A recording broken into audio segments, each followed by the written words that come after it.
ರಾಜ್ಯದಲ್ಲಿ ಮಹಿಳೆಯರನ್ನ ಸಂಘಟನೆ ಮಾಡ್ತಕ್ಕಂಥ ಜವಾಬ್ದಾರಿಯನ್ನ ಗೊತ್ತಿರ್ತಕ್ಕಂಥ ಮಹಿಳೆ. ನನಗೆ ರಾಜ್ಯದಲ್ಲಿ ಎಷ್ಟು ಸಾವಿರ ಮಾಡಿರೋದು ಸುಮಾರು 1,00,000 ಸದಸ್ಯರನ್ನ, ಮಹಿಳಾ ಸದಸ್ಯರನ್ನ ನೋಂದಾವಣೆ ಮಾಡಿದ್ದಾರೆ. ಅವರಿಗೆ ಸರ್ಕಾರದ ವತಿಯಿಂದ ಧನ್ಯವಾದಗಳನ್ನು ಹೇಳಲಿಕ್ಕೆ ಬಯಸ್ತಾ ಇದ್ದೇನೆ. ನಿಮಗೂ ಧನ್ಯವಾದಗಳನ್ನು ಹೇಳಲಿಕ್ಕೆ ಬಯಸ್ತಾ ಇದ್ದೇನೆ.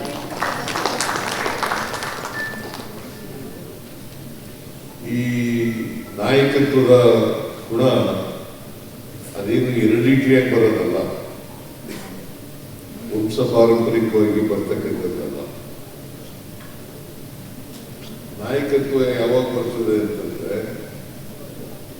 ನೀವು ಜನರ ಜೊತೆ ಸಂಪರ್ಕ ಇಟ್ಕೊಂಡಾಗ, ಜನಪರವಾಗಿದ್ದಾಗ ನಾಯಕತ್ವ ತಾನಾಗಿ ಬೆಳೀಲಿಕ್ಕೆ ಸಾಧ್ಯ. ಜೊತೆಗೆ ಅವಕಾಶಗಳು ಕೂಡ ಸಿಕ್ಕಬೇಕು. ಅವಕಾಶಗಳು ಸಿಕ್ಕಿದ್ರೆ ನಾಯಕತ್ವ ಬೆಳೀಲಿಕ್ಕೆ ಸಾಧ್ಯ ಆಗ್ತದೆ. ನೀವು ಕೂಡ ನಾಯಕರಾಗಲಿಕ್ಕೆ ಎಲ್ಲ ಅರ್ಹತೆಗಳನ್ನು ಪಡ್ಕೊಂಡಿದ್ದೀರಿ ಅಂತಕ್ಕಂಥ ಮಾತುಗಳನ್ನ ಈ ಸಂದರ್ಭದಲ್ಲಿ ಬಯಸ್ತಾ ಇದ್ದೇನೆ. ಕೆಲವರಿಗೆ ನಾಯಕತ್ವ ಇರೋದಿಲ್ಲ. ಈಗ ನಮ್ಮೊಬ್ಬರಿಗೆ ನಾಯಕತ್ವ ಅಂತ ಇರೋದಿಲ್ಲ. ಅಥವಾ ನನಗೆ ನಮ್ಮಪ್ಪ ನಾಯಕನಾಗಿದ್ದ, ನಾನು ನಾಯಕನಾಗಿದ್ದೀನಿ, ಅವ್ರು ನಾಯಕರಾಗಿರ್ತೇವೆ. ನೀವು ನಾಯಕ ಆಗಿರೋದಮ್ಮ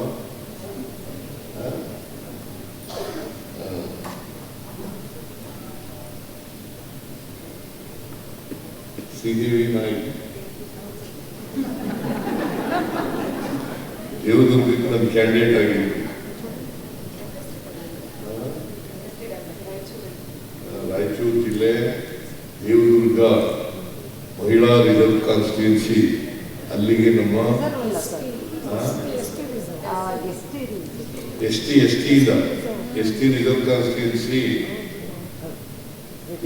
ರಿಸರ್ವ್ ಕಾನ್ಸ್ಟಿಟ್ಯೂನ್ಸಿ, ಈಗ ಕರೆಮಾನವರು ಗೆದ್ದರು.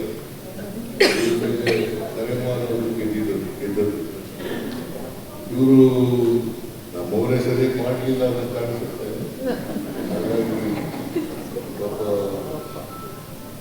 ಸೋತರು. ಅಲ್ಲಿ ಹೋದ್ರೆ ದೇವದುರ್ಗ ಇದೆಯಲ್ಲ, ಅದು ಹೆಚ್ಚು ಹಿಂದುಳಿದವರು, ದಲಿತರು, ಅಲ್ಪಸಂಖ್ಯಾತರು ಇರ್ತಕ್ಕಂಥ ಕಾನ್ಸ್ಟಿಟ್ಯೂನ್ಸಿ. ಆ ಕಾನ್ಸ್ಟಿಟ್ಯೂನ್ಸಿಯಲ್ಲಿ ನಾವು ಗೆಲ್ಲೇಬೇಕು.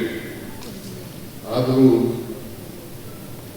ಅಸೆಂಬ್ಲಿನಲ್ಲಿ ಕರೆಮಾನವರು ಮಹಿಳಾ ರಿಸರ್ವ್ ಕಾನ್ಸ್ಟಿಟ್ಯೂನ್ಸಿ ಆದಮೇಲೆ, ಎಸ್ ಟಿ ರಿಸರ್ವ್ ಕಾನ್ಸ್ಟಿಟ್ಯೂನ್ಸಿ ಆದಮೇಲೆ JDSನ ಶಾಸಕರು ಅವರು ಗೆದ್ದಿದ್ದಾರೆ.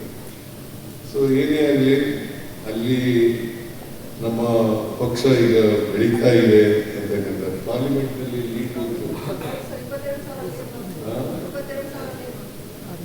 ಪಾರ್ಲಿಮೆಂಟ್ನಲ್ಲಿ 22,000 ಲೀಡ್ ಬಂದಿದೆ. ಮುಂದಿನ ಸಾರಿ ನಾವು ಗೆಲ್ತೇವೆ ಅಂತಕ್ಕಂಥ ಎಲ್ಲ ನಂಬಿಕೆನೂ ಕೂಡ ಇದೆ ಅಂತಕ್ಕಂಥ ಮಾತುಗಳನ್ನ ಈ ಸಂದರ್ಭದಲ್ಲಿ ಹೇಳಲಿಕ್ಕೆ ಬಯಸ್ತೀನಿ. ಸೊ ಇವತ್ತು ನಾಳೆ 2 ದಿನ ನೀವು ನಾಯಕತ್ವದ ಬಗ್ಗೆ ಚರ್ಚೆ ಮಾಡ್ತೀರಿ. ನೀವು ಯಾವಾಗ ನಾಯಕರಾಗ್ತೀರಿ ಅಂತಂದ್ರೆ, ಸರ್ಕಾರದ ಕಾರ್ಯಕ್ರಮಗಳನ್ನ ಜನರಿಗೆ ಮುಟ್ಟಿಸ್ತಕ್ಕಂಥ ಕೆಲಸವನ್ನ ಮಾಡಬೇಕು. ನಮ್ಮ ಸರ್ಕಾರ ಯಾವತ್ತೂ ಕೂಡ ಈ ರಾಜ್ಯದ ಮಹಿಳೆಯರ ಪರವಾಗಿದ್ದಾರೆ, ಇದ್ದೇವೆ ಅಂತಕ್ಕಂಥ ಮಾತುಗಳನ್ನು ಈ ಸಂದರ್ಭದಲ್ಲಿ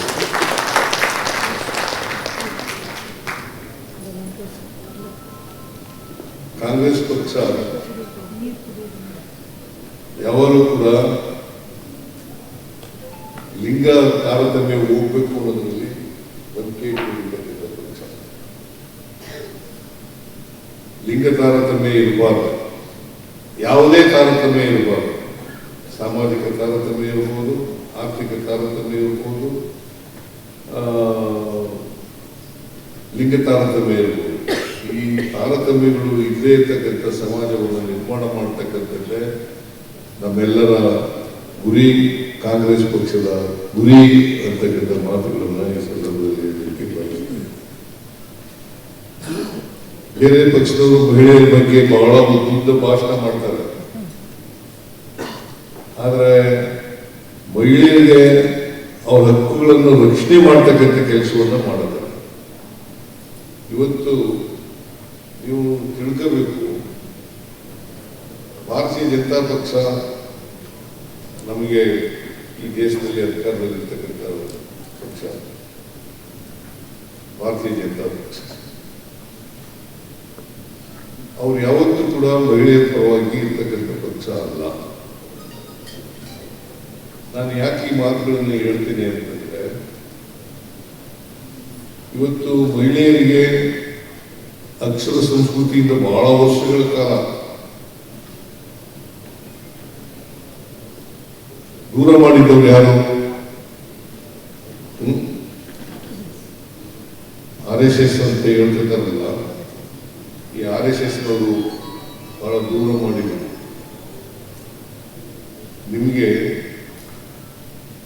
ಹೇಗೆ ಹಿಂದುಳಿದವರು, ದಲಿತರು, ಅಲ್ಪಸಂಖ್ಯಾತರು, ಶೂದ್ರ ವರ್ಗ ಜನ ಅಕ್ಷರ ಸಂಸ್ಕೃತಿಯಿಂದ ವಂಚಿತರಾಗಿದ್ದು, ಅದೇ ರೀತಿ ಮಹಿಳೆಯರಿಗೂ ಕೂಡ ವಂಚಿತರನ್ನಾಗಿ ಮಾಡಬೇಕು.